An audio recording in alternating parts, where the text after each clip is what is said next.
Well, Joe Biden, as we told you at the outset, and we applauded it as he did, called for unity today, which is the thing we need more than anything.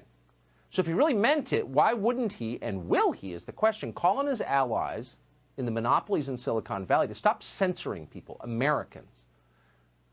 Vivek Ramaswamy has thought a lot about that question, a lot. He's a tech entrepreneur, author of the forthcoming book, Woke Inc., which we plan to read. Vivek, thanks so much for coming on. So if you wanted to unify the country, why wouldn't you just say, look, people get to speak freely, and I may disagree, but I can handle it because I'm an American. Do you think he'll do that? Look, as an American, I hope he does. But the single most powerful thing he could do tonight is get on the phone with Jack Dorsey and call on big tech to give Donald Trump his Twitter account back and to do the same thing for thousands of conservatives who were removed over the last few weeks. Because as Americans, we don't just silence the people we disagree with.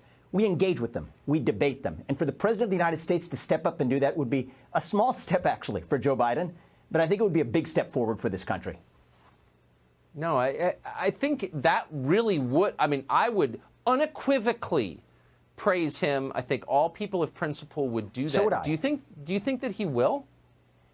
Look, I have a big doubt as to whether he will, because he is the President of the United States today and no longer the President-elect or a candidate. So I'd like to give him a chance. But I think, Tucker, the real question is equally on the other side as well for the conservative movement to ask ourselves, what is the real enemy today? And it isn't 1980 anymore. It isn't just big government. It is you talked about, there was a joke about an unholy marriage earlier on the show. It's the unholy marriage of big government and big tech and big business that we really ought to take aim at. It's totally right. Way scarier than anything we've faced before. Vivek, I appreciate your coming on.